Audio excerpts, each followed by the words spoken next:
सीताराम सीताराम। जय श्री राम, जय श्री राधे श्याम। आप सभी नारायण भक्तों को हमारी ओर से प्यार भरा जय श्री कृष्णा, जय श्री राधे, जय श्री सीताराम। नारायण भक्तों, एक महत्वपूर्ण सूचना जो कि हम आपको देने जा रहे हैं और हमें लगता है कि ये सूचना आपको पहले ही प्राप्त हो चुकी है।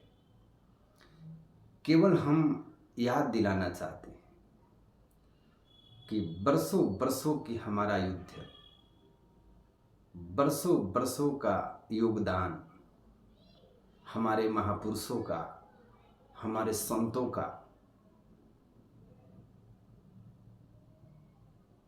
बरसों योगदान देने के बाद हमारा राम मंदिर जाकर के इस वर्ष जाकर के हमारे राम लल्ला का प्राण प्रतिष्ठा 22 जनवरी को होने जा रहा है। कहते हैं कि इतिहास चुराए नहीं है हमने, इतिहास बनाए हैं, लाखों शीश कटे हैं रण में, तब अयोध्या में मंदिर बनाए हैं। सत्य की हर समय ही जीत होती है। हाँ, सत्य को जरूर, जो सत्य होता है उसे थोड़ी तकलीफ तो आती है, पर नारायण भक्तों, ये हमेशा याद रखना कि झूठ का नींव कितना भी मजबूत क्यों ना हो, पर सत्य के सामने ज़्यादा देर तक टिकती नहीं है। इसलिए 22 जनवरी को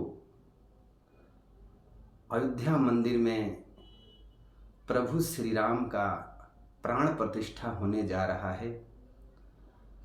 तो आप सभी से हमारा अनुरोध है, हमारा निवेदन है कि आप सभी अपने घरों में एक दीपक जरूर जलाएं और राम मंदिर, राम लल्ला के प्राण प्रतिष्ठा में अपने घर से ही सम्मिलित हो जाएं। भले शरीर आपका वहाँ हो, पर मन अयोध्या में चला जाए और सारा दिन आपको एक दीपक प्रज्वलित करनी है, एक दीपक जलानी है और राम लल्ला के जन्म उत्सव में सम्मिलित होकर के अपने भी सम्मिलित हों, अपने परिवार, समस्त परिवार सहित सम्मिलित हों, आसपास के भी लोग हो, उन्हें भी ये सूचना दे करके एक दीपक जरूर जलवाएं। नारायण भक्तों, जिंदगी में, जीवन में कितना भी बड़ा संकट क्यों ना आए, आपके जीवन में कितना भी बड़ा समस्या क्यों ना आए, पर एक बात हमारी सदैव याद रखिएगा कि लाख कष्ट, लाख दुख, लाख तकलीफ आने के बाद कभी अपना लूज पॉइंट किसी को मत बतलाइएगा। अपनी कमजोरी किसी को मत बतलाइएगा।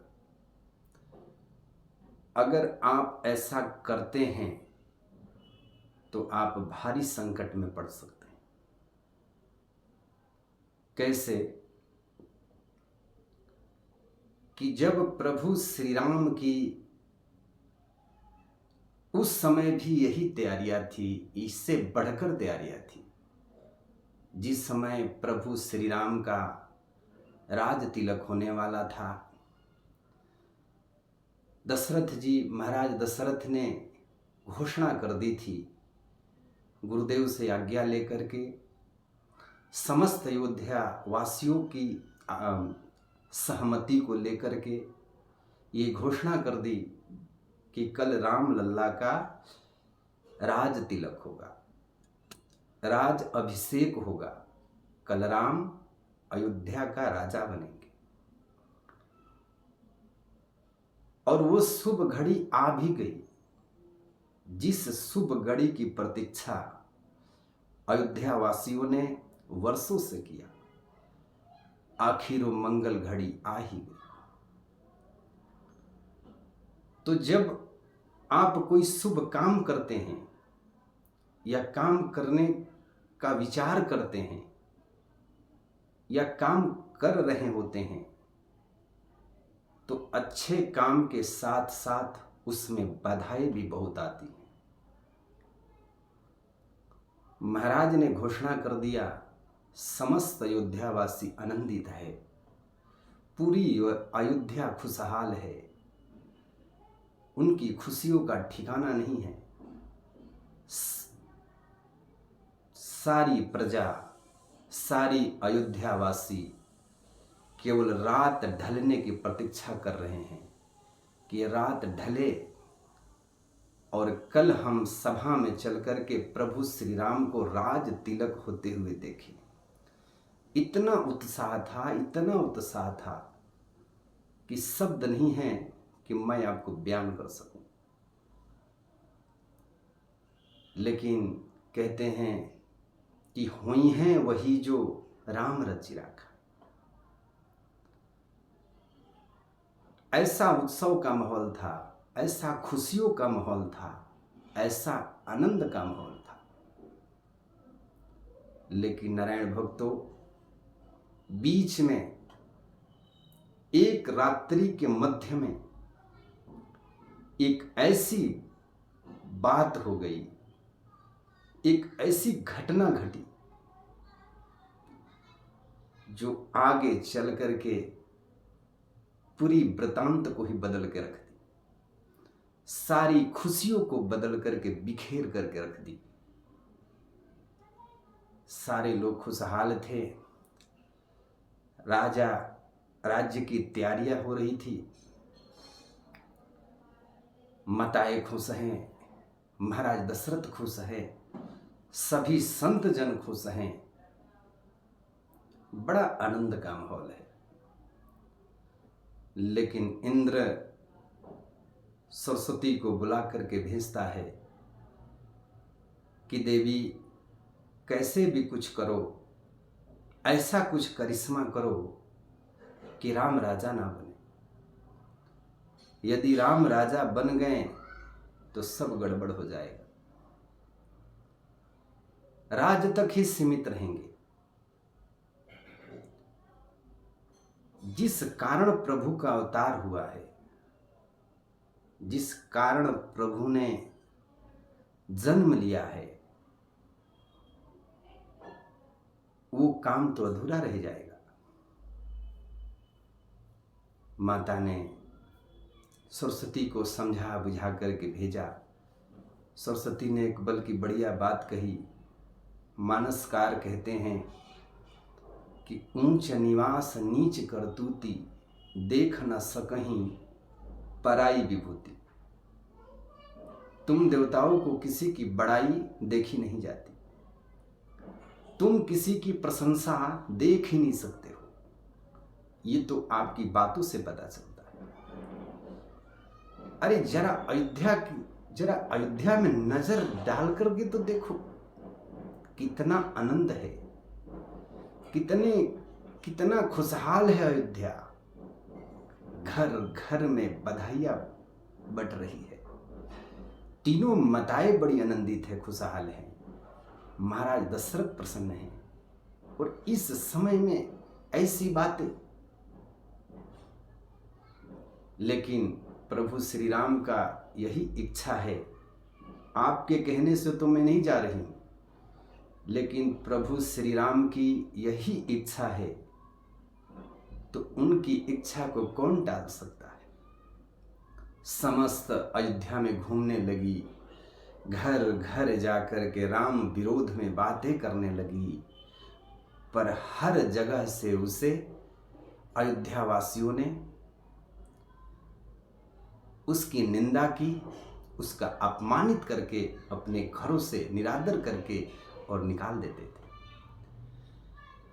पूरी अयोध्या में सरस्वती घूमी, एक एक घर में घूमी, गई भी, लेकिन एक भी राम विरोधी नहीं मिला जो राम के विरोध में खड़ा हो या राम की निंदा सुन सके।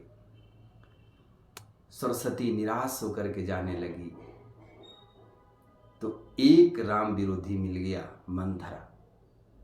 मंथरा, नारायण भक्तों, कोई कहता है कि सरस्वती ने मंथरा की बुद्धि बिगाड़ दी। सरस्वती कभी किसी की बुद्धि बिगाड़ ही नहीं सकती। सरस्वती जी ने बस इतना किया कि बिगड़ी हुई बुद्धि, जो मंथरा की बिगड़ी हुई बुद्धि थी, उसे राम वनवास में लेकर के उपयोग किया। उसकी बिगड़ी बुद्धि राम वनवास में उपयोग किया।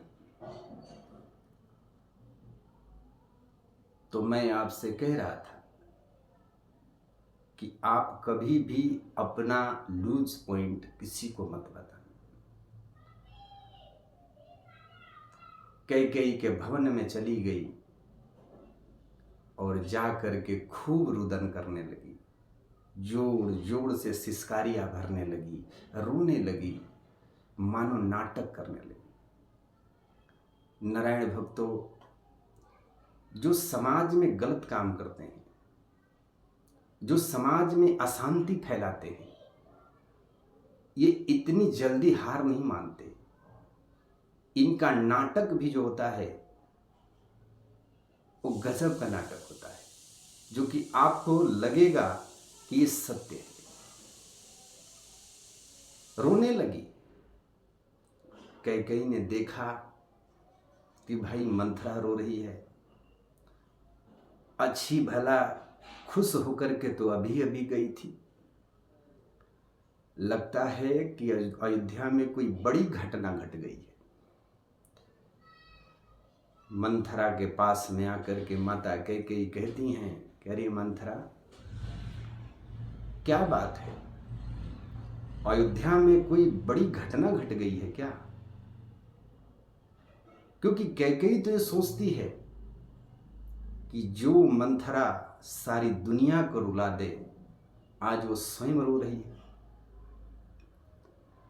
ऐसे भी समाज में, आपके समाज में भी ऐसे लोगों को आप देखते होंगे कि जो दुनिया के अंदर दुनिया के घरों में जाकर झगड़ा लगाते हैं, जो दुनिया की निंदा करते हैं, जो दुनिया को रुलाते हैं, यदि वो स्वयं दुखी हो जाए, वो स्वयं रोने लगे, तो आपके मन में भी ऐसा प्रश्न आएगा कि भाई, जो दुनिया को रुलाने वाला व्यक्ति आज क्यों रो रहा है? तो कैकेयी ने देखा कि जो मंथरा सारी संसार को रुला सकती है, वो आज क्या ऐसी घटना घट गई जिसकी वजह से, और ऐसा रुदन करते तो हमने अपने पूरे जीवन में नहीं देखा। जिस भाव से डूब करके जो रुदन कर रही है।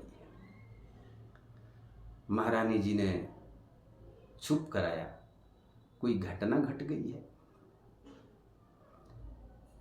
तो नारायण भक्तों कहती है कि महारानी जी, किसी ने हमारा अपमान नहीं किया, कोई घटना नहीं घटी।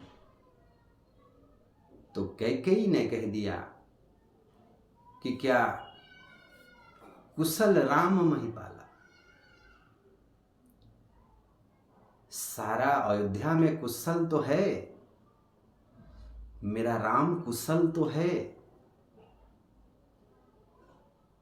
तब कहते हैं कि राम का नाम जैसे ही मंथरा ने सुना, तो कहते हैं कि नीचे से लेकर, अंगूठे से लेकर के मस्तिष्क तक ईर्ष्या जग गई। मानो क्रोध उसका मस्तीज पर चढ़ गया। उसने कहा, अरे महारानी जी, राम तो कुशल रहेंगे, राम तो सदा ऐसी व्यवस्था की जा रही है कि राम तो सदा कुशल रहेंगे, अपनी कुशलता का चिंता करो। बोलेगे कुशल रहेंगे मतलब महारानी जी कि राजा ने, महाराज दशरथ ने ये निर्णय किया है कि कल अयोध्या का राजा राम बनेंगे, तो राजा बनने के बाद तो सब कुशल ही कुशल होता है, अपनी कुशलता का चिंतन करो। कहते हैं कि जैसे ही ये शब्द सुने कि कल राम राजा बनेंगे, राम का राज्य अभिषेक होगा, तो महापुरुषों का कहना है कि कैकेयी नाचने लगी आनंदित होकर के। कैकेयी कहती है, अरे मंथरा, ये तो शुभ समाचार है, और इस शुभ समाचार सुनाने के लिए तू रोकर सुना रही है। अरे मंथरा, भगवान करे कि तेरी कही हुई बात सत्य हो। यदि तेरी कही हुई बात सत्य हो गई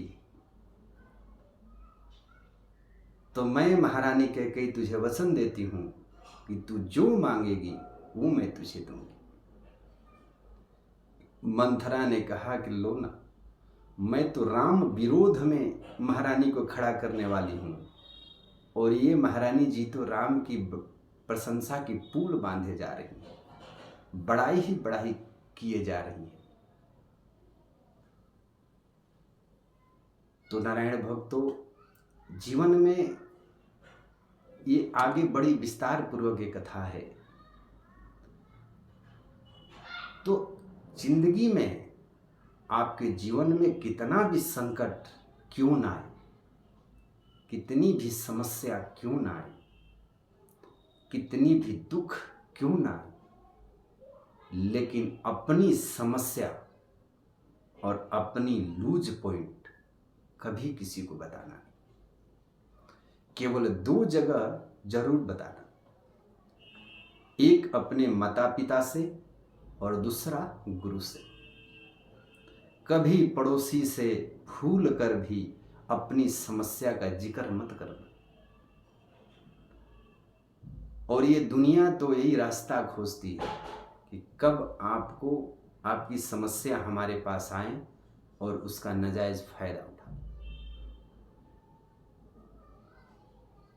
जय श्री कृष्ण, जय श्री राधे, जय श्री सीताराम।